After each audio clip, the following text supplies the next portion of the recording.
Recibimos entonces, como decíamos, al contador Roberto Tazara, ex rector de la UNICEN. Ante todo, bienvenido. ¿Cómo le va? ¿Qué tal? Buen día, ¿cómo están? Muy bien. Saludos para oyentes y televidentes. Un gusto recibirlo. ¿Cómo anda usted, Roberto? Muy bien, por Muy suerte. bien. Sí. Bien. Bueno, ¿por dónde empezamos? Y nos había quedado pendiente en su momento de charlar un poquitito sobre la CONIAU, justamente la función actual que tiene específicamente el contador Tazara, ¿no? Exacto, sí.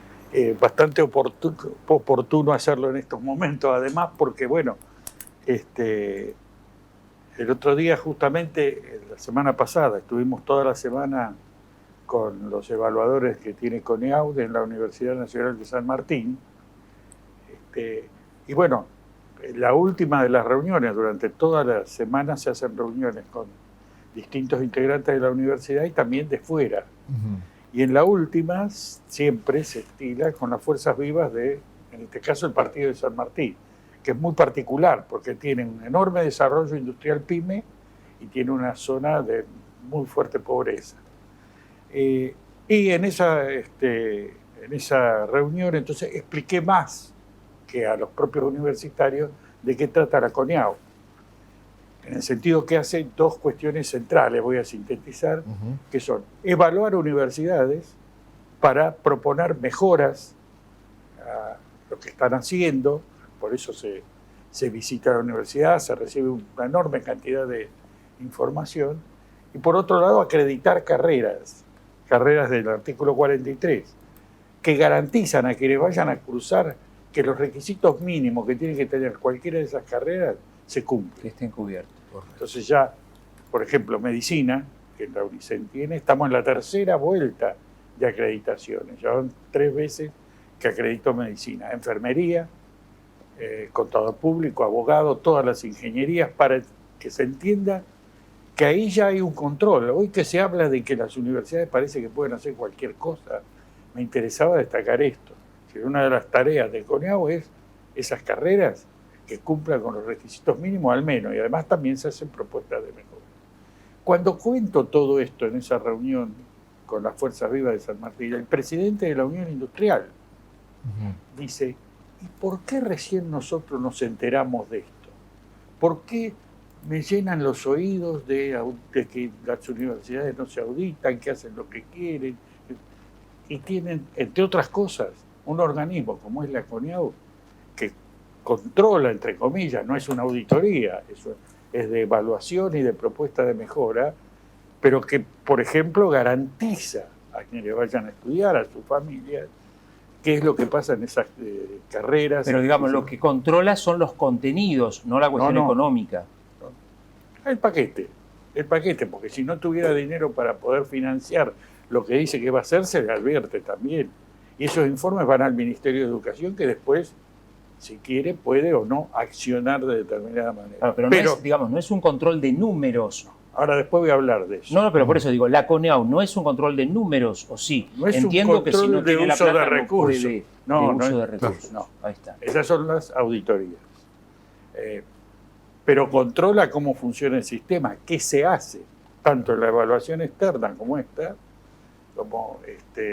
como en la acreditación de las carreras. Bueno, eso es lo que fundamentalmente se hace. Y después se controlan también los posgrados. En el caso de los posgrados, además se los califica. Los posgrados son 3 tipos de posgrado hay: especializaciones, maestrías y doctorados. Ahora la CONIAU va a tener que analizar, y ya hemos hecho la programación para 1 año y medio, un poco más de 900 posgrados de medicina. 900, pero sí, porque ¿en todo el país? Sí, en todo el país y en todas las universidades, públicas y privadas. La CONIAU trabaja con todo el sistema universitario. Lo que pasa es que medicina tiene las especializaciones. Claro. Existe una enorme cantidad de especializaciones. Son cada vez más finitas. Claro. Más especializadas. Más especializadas de lo que son las especializaciones, y además muchas universidades e institutos universitarios. Digamos, institutos universitarios porque solo tienen la carrera de medicina o de enfermería. El Hospital Italiano, el CEMIC, Favaloro, todos esos tienen la carrera. Solo esa, digamos. Por eso no son universidades. Pero bueno, esa tarea se hace con pares evaluadores que son seleccionados para cada caso, con un grupo de técnicos que tiene la CONIAU que permiten armar los informes y finalmente los 12 miembros, uno de ellos soy yo, digamos, tratamos de esos informes y por eso es importante que al menos un miembro esté presente, digamos, cuando van los pares evaluadores, como es este caso que estoy comentando de USANI. Y bueno, y aparecen cosas como esta, que la pequeña muestra, no sé si lo podemos mostrar. Permítamelo, tiene Roberto en la mano algo que parece una cajita, un box. Dice, cuando uno ve la caja, dice UNSAM, productos tecnológicos desarrollados en la USAM, Universidad Pública Argentina. Uno lo abre y, le voy a dar tiempo a Nano, es una especie de muestrario, pero con productos reales, ¿no? Con productos reales, no sé si serán para usar, pero son productos reales. ¿Qué tiene este muestrario? Bueno, tiene el tema de la vacuna del COVID que desarrolló con un laboratorio privado, tiene test para detención del COVID, del dengue, tiene una partecita de lo que es, no es un esqueleto, sino que es artificial, es mecánico, correcto, pero que se utiliza para personas que tienen dificultades motrices y demás. Correcto. Ha sido muy publicitado y trabajan mucho en esta universidad en nanotecnología y tiene un pedacito de lo que iría en un satélite. Ahí lo estamos viendo. Nos llamó la atención, digo, para mostrar que estas universidades del conurbano, que existe cierto prejuicio sobre ellas, claro, son absolutamente buenas. Yo tuve también la ocasión de estar en La Matanza, ahora en San Martín. Trabajan en nanotecnología con un equipo de jóvenes investigadores. Llamó la atención a los evaluadores y a mí la cantidad de jóvenes entusiasmados con estas cosas. Eso, esto de los satélites, por ejemplo. Claro. Es una pequeña plaqueta para nanosatélites. Sí. Y esto habla a las claras justamente de la importancia que tiene la Universidad Pública Argentina y que también está desarrollando tecnología, ciencia. Así es. Y particularmente, disculpen que haga referencia en San Martín, pero es bueno dar ejemplos. Correcto. Es decir, que no solamente son palabras grandilocuentes de la universidad pública. Hace todo esto, la gente que estaba los industriales pymes que estuvieron en esa reunión, todos rescataron fuertemente todo esto que se hace. Pero como también tiene San Martín esta cosa de lugares, digamos, de extrema pobreza, también había personas que aún contando su historia de vida, de haber nacido en una familia donde la madre era el sostén, tenía 10 hermanos, llegó a poder estudiar en la universidad y fundó un pequeño jardín maternal, digamos, donde trabajan varios de los que han estudiado la tecnicatura en la Universidad de San Martín, y han atendido las necesidades del barrio. Fue bastante conmovedor. Desmintiendo eso de que los pobres no llegan a la universidad. No sé a qué le llamarán pobres exactamente. Yo debo decir que yo no hubiera estudiado en una universidad si no hubiera sido que existía la Universidad de Tandil. Y estas personas, que todavía eran mucho más pobres, demostraban la necesidad de desmentir esos dichos de que los pobres no llegan a la universidad. Si tomamos, Roberto, la categoría pobre según el INDEC, seguramente muchos hoy por hoy están en la universidad. Sí, seguro. De hecho, no sé cómo está ahora la situación en la UNICEN, hace 4 años que no lo sé, pero teníamos una gran cantidad, como se dice, de primeras generaciones. Sí, claro. Y eso que muchos que nos graduamos, que fuimos primera generación, muchos en Tandil, en Olavarría y en Azul, nuestros hijos ya van a la universidad. Claro. Pero venimos de familias... Roberto, yo le hago una pregunta y hemos charlado mientras usted fue rector muchas veces de esto. Hoy por hoy es cierto que se critica respecto a quienes llegan a la universidad. Ahora, hemos hablado muchas veces de la primaria y especialmente la secundaria y las dificultades que afrontan los docentes universitarios cuando llegan a primer año los chicos que vienen de la educación pública. Ahora, ¿No tendrá que ver eso también con no llegar a la universidad o, no sé, hacer primer año, intentar hacer primer año y luego dejar? En principio diría que bueno, todo es relativo, es una afirmación, digamos... No, lo mío es una pregunta, no una afirmación. Sí, no, pero quienes la hacen, ¿no? Quienes desarrollan esa tesis, esa hipótesis, o esa hipótesis generalizan demasiado, porque primero no es solo de universidades públicas que llegan con dificultades. Por lo menos de lo que yo conocí, hace 4 años que no estoy. Sí, pero sí básicamente de la educación pública, pero no exclusivamente de la educación pública. Por otra parte, se recuperan en la medida en que las normas académicas muestren flexibilidad. Creo que lo hemos hablado acá, hay una discusión que a veces se plantea que no es así, que parece que ser exigente significa dar muy pocas posibilidades. Creo absolutamente lo contrario. En la medida en que se dan posibilidades, tiempos, que se eliminan requisitos absolutamente innecesarios a esta altura de los acontecimientos, en las cursadas de las carreras, en la forma de aprobar materias, la posibilidad de recuperación está para aquellos que, digamos, hacen el esfuerzo y para aquellos que finalmente también tienen la capacidad. Pero está la oportunidad, hay que dar la posibilidad y, digamos, y eso existe. Nosotros teníamos en Económica un convenio con un colegio que era una especie de terciario, donde habíamos dábamos una equivalencia global, no era materia por materia. Si vos hiciste y llegaste a... Bueno, venían con algunas deficiencias porque no era materia por materia, había cosas que no habían visto. Pero los que ingresaron a la facultad se pusieron al día rápidamente, porque estaban preparados para hacerlo.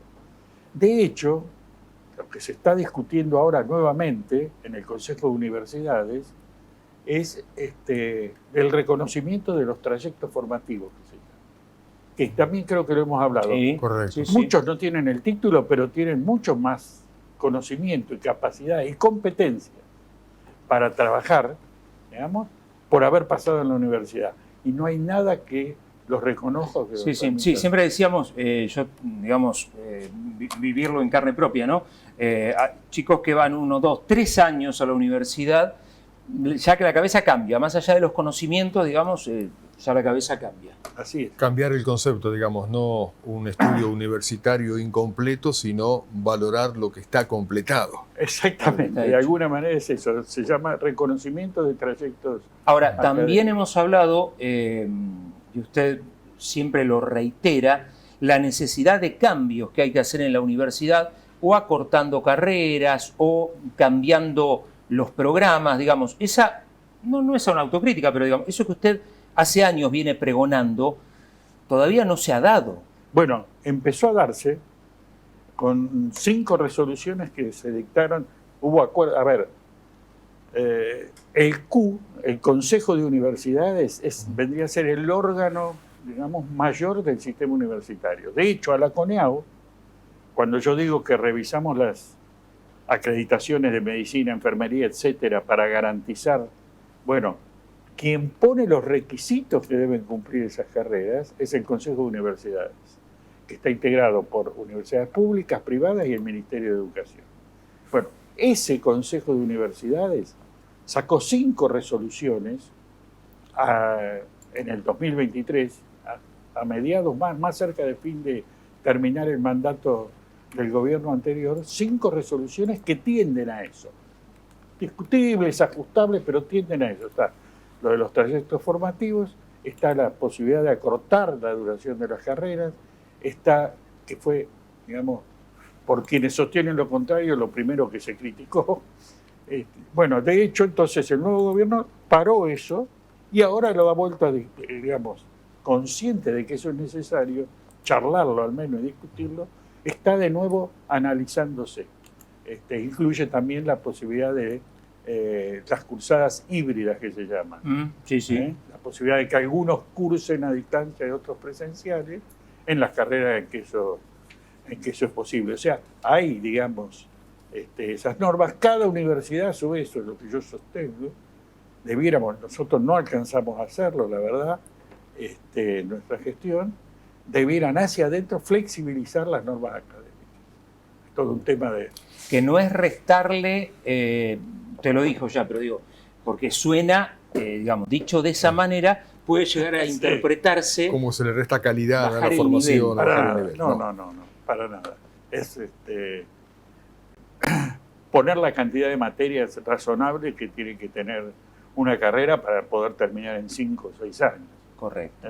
Digamos, hay planes de estudio que tienen 40 materias y se supone que terminan en 5 años y medio.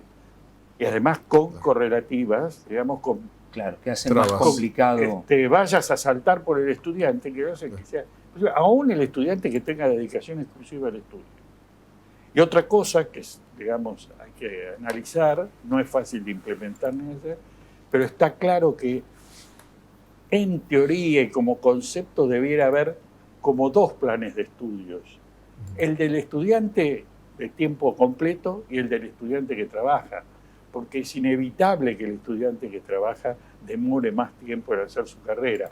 Y habría que flexibilizarse, que no estuviera pensando él o su familia, o digamos, pero sobre todo él, que se está atrasando porque, digamos, tiene que hacerlo en 5 y claro, como trabaja la va a hacer en 8. Sería interesante, digamos, sería como el sumum de... Bueno, algo hizo Exactas con la Tecnicatura en Desarrollo de Software. No sé si se mantiene, pero tenía como 2. Porque claramente apuntaba a mucha gente que trabaja. Claro. Tenía como 2 trayectos. El que quiere ir rápido y puede, bueno, seguimos esto y te lo ofrecemos. Sí. El que se demora, no.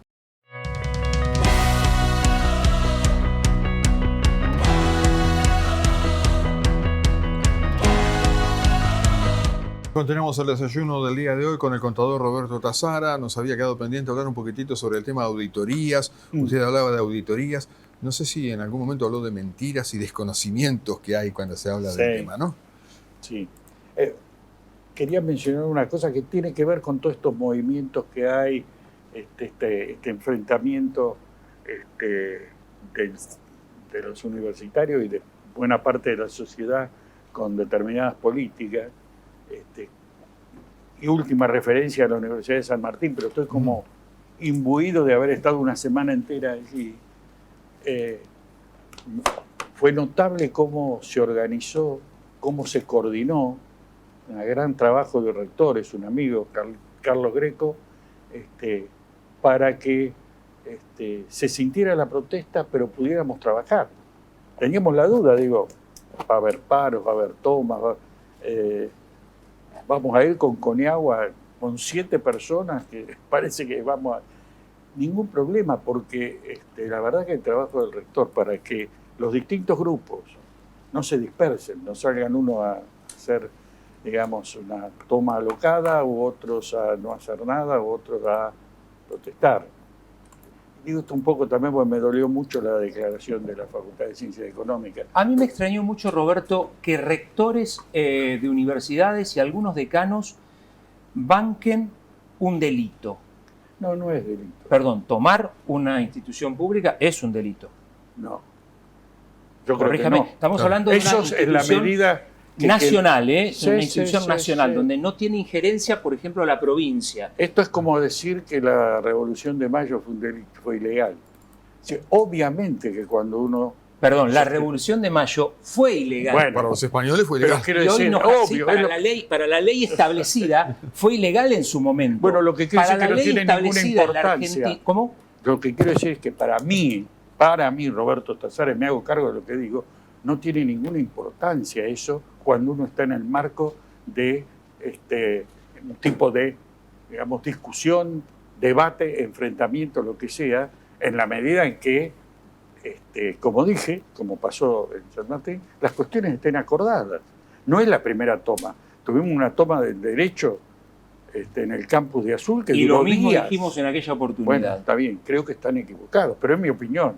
Es decir, más allá de si es delito o no, cosa que debería discutir la justicia, porque hay alguien que administra eso y si, digamos, no lo siente que es delito, habría que discutirlo, pero no me voy a meter en eso porque ya tampoco soy abogado.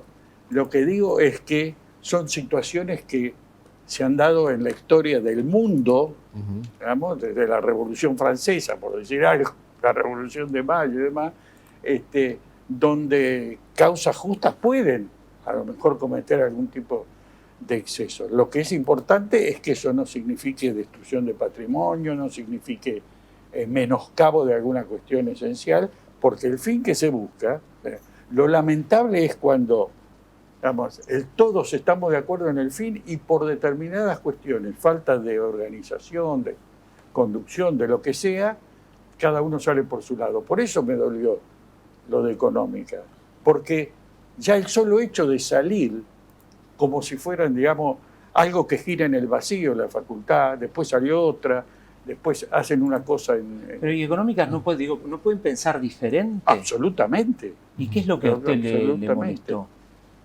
Que cuando la comunidad universitaria, buena parte de ella, está haciendo algo que cree que lo hace para defender determinadas Y a lo mejor cuestiones, Económicas creía que no era la forma. bueno, que lo diga donde lo tiene que decir. Y lo dijo en la asamblea. Lo dijo en la asamblea. No, pero se publicó. ¿Y que íbamos a Es un censurar la comunicado, publicación? ¿no? Es un comunicado. Es un comunicado. Y tengo derecho a que me duela. Fui cinco periodos de correcto. plano de económica. Me imaginé Conozco la que comunidad. venía obviamente Claro, por ahí venía. por esa cuestión. Claro. Es decir, venía usando, además, vamos a ser claros, usando la misma terminología que usó el gobierno nacional para hablar de que es ilegal. Bueno, yo también la usé recién, Roberto. Está bien. Pero ¿cuál es el problema? ¿Cuál sería el problema? El problema es... Digo, desde en términos democráticos, digo.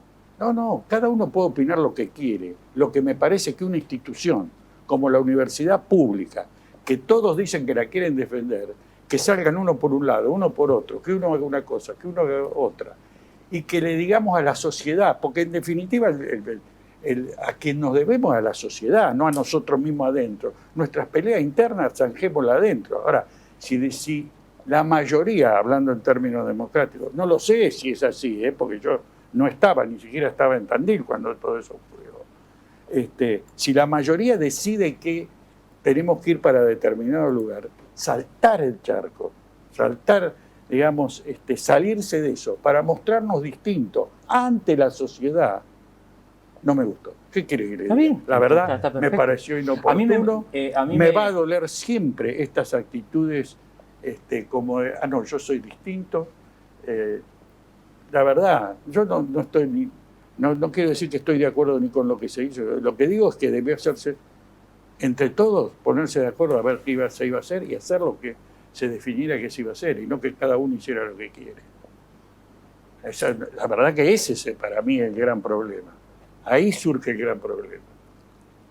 Claro, lo que yo vuelvo a decir, no pienso, digo, si funciona la democracia dentro de la universidad y, bueno, cada uno podrá opinar. Absolutamente. Y la democracia indica, y nos está pasando, digamos, a los que no creemos en este gobierno, que ganó y que tiene todo el derecho del mundo de gobernar, porque ganó. Y, ¿no es cierto? Bueno, lo mismo estoy diciendo en el caso de la universidad. Sí no lo sé si hubiera una mayoría para una cosa o por otra. Ahora, yo diría, qué mal estaría que hubiera una toma si la mayoría hubiera decidido que había que hacer otra cosa y un grupito decide hacer una cosa. Entiendo lo que dice usted. Sí, entiendo. Este es el asunto. Hay que trabajar juntos en esto, porque si no, ¿qué imagen damos? A una sociedad que nos sostiene, que, digamos, por lo que voy a contar, por ejemplo, de las auditorías, por lo que dijo este hombre de la Unión Industrial de San Martín, nos está mirando ya no. Creo que el sistema universitario, me incluyo, durante años, dimos por hecho, como que era un hecho dado, que el concepto de universidad pública, con todo lo que implica, no estaba en juego, no se iba a... Y lo mismo pasó con los derechos humanos. Le hago una pregunta ahora. ¿Usted cree que está en juego la gratuidad de la enseñanza de la universidad pública? Está en juego el concepto de universidad pública, que incluye la gratuidad, que puede ser que se toque o no. Yo traje alguna... No, le pregunto esto porque el gobierno dijo que no y ahora lo está aclarando casi reiteradamente, porque alguna vez dejó alguna duda. Sí. Alguna vez dejó alguna duda y ahora se está preocupando y porque dejó alguna duda pasó lo que pasó. O algunos políticamente lo acusaban al gobierno de que iba a arancelar las universidades en la campaña. Pero es que si lo hicieron después es porque dejó alguna duda. Si no, no hubiera habido, me parece, una marcha tan multitudinaria como la primera. Discúlpeme, Claudio, yo lo dije en este programa, en plena campaña, traje la plataforma de La Libertad Avanza, y en la plataforma que se escribe, se presenta a la justicia electoral y se firma, dice que van por el arancelamiento. No lo pueden hacer, no lo van a hacer, no lo sé, pero que existen proyectos de algunos, digamos, de arancelar y dar préstamos de honor al estilo chileno, eso existió y está escrito, no es que se inventó. Por eso digo, pero no es ese el problema, ni siquiera el problema es el presupuesto. Ahora se está debatiendo, el problema no es el presupuesto en sí mismo. El presupuesto es una herramienta que se puede utilizar para presionar y demás. Pero, a ver, presupuesto 2025, después hablamos de la auditoría un minuto. Tenemos que hablar rápido porque se nos está pasando el tiempo. El presupuesto 2025, tenga las cifras que tenga, que tener que ser mayores. Lo que seguro no contiene, porque no puede contenerlo, son, por ejemplo, los aumentos salariales. ¿Por qué? Porque se hace ahora. Sí. De manera que toda la necesidad de aumentos salariales no está. Entonces, no están los aumentos salariales. Eso ocurre todos los años. Claro, ocurre siempre. Lo que quiero decir es que la lucha por el presupuesto 2025 tampoco está, digamos, qué van a hacer con las becas. También agrega, por eso lo traje y por eso lo quiero decir, algún artículo que como mínimo es problemático, el 17, que dice: las universidades nacionales deberán presentar ante la Subsecretaría de Políticas Universitarias, dependiente de la Secretaría de Educación, del Ministerio de Capital Humano, la información necesaria para asignar, ejecutar y evaluar los recursos que se le transfieran por todo concepto. Esto es una novedad. Es una especie de intervención, de avance sobre la autonomía universitaria. Pero perdón, y después dice, habla ¿lo reitera, por favor? Las universidades nacionales deberán presentar ante la subsecretaría, la información necesaria para asignar, ejecutar y evaluar los recursos que se le transfieran por tal concepto. Ahí puede haber lo que sea, nunca estuvo, eso es un párrafo novedoso. Y después dice: el citado ministerio podrá interrumpir la transferencia de fondos en caso de incumplimiento en el envío de dicha información en tiempo y forma.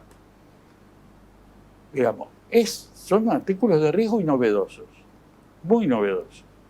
Después dice, cosa que dice todos los años y a la que a veces no se le presta la debida atención, pero cuando hay inflación alta y los aumentos salariales, aunque debajo de la inflación tienen que ser altos, dice: las plantas de personal docente y no docente, sobre las cuales se aplicarán los aumentos salariales del 2025, serán las vigentes a las liquidaciones correspondientes al mes de noviembre de 2024. Si usted tiene vacantes por jubilados, por fallecidos o por renuncias, se las comen. Roberto, pero bueno, le hablo de las auditorías. Déjeme decirle esto y le doy pie. Déjeme fijar posición en esto. Estoy convencido que los profesores universitarios ganan poco, poquísimo, muy poco, y que corremos riesgo de que las universidades públicas se desfinancien. Ahora, ¿por qué se le tiene miedo al control de gastos? No, control no. El control son las auditorías. Por eso, ¿por qué se le tiene miedo a las auditorías? Nadie le tiene miedo. Tenemos 3 auditorías. La UNICEN, es más, nunca dejó la SIGEM. Salvo que creo que no, que Marcelo. Otros rectores no dicen lo mismo, ¿eh? Bueno, no corresponde por la Ley de Educación Superior que la SIGEM audite las universidades. No corresponde. Pero como veníamos con una historia desde que se creó la SIGEM y se crearon las unidades de auditoría interna, que son las únicas que realmente pueden revisar en serio lo que pasa en las universidades. Son auditorías internas de cada universidad. La UAI, la auditoría interna, en este caso es está designada la contadora que es la auditora interna de la Universidad del Centro, por ejemplo, está designada por concurso desde el año, creo que 94, y no se ha cambiado. Ninguno de los rectores ni ninguno intentó cambiarla, y es la que la SIGEM utiliza la auditoría interna, inevitablemente tiene que hacerlo así, para conseguir la información de sus informes, con lo cual digamos, el núcleo de la... Y eso estuvo siempre, estará siempre, y Eve Villar, la contadora Eve Villar, que es nuestra auditora interna, está desde el año 90 y pico, creo que desde el 94. Entonces, la Ley de Educación Superior dice que el control de auditoría lo hace la Auditoría General de la Nación en las universidades.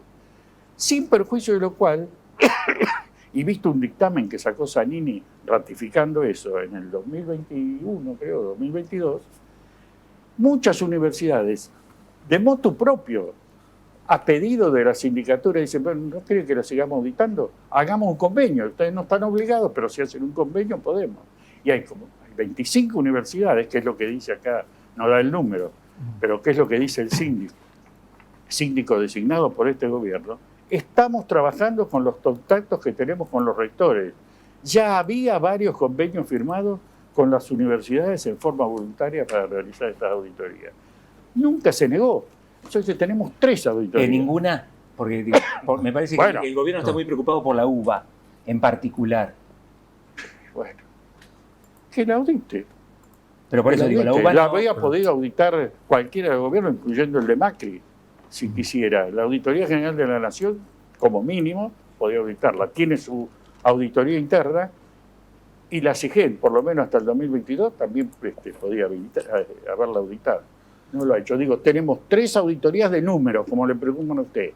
Las cifras, los montos que tenemos para gastar y todo lo demás están triplemente auditados.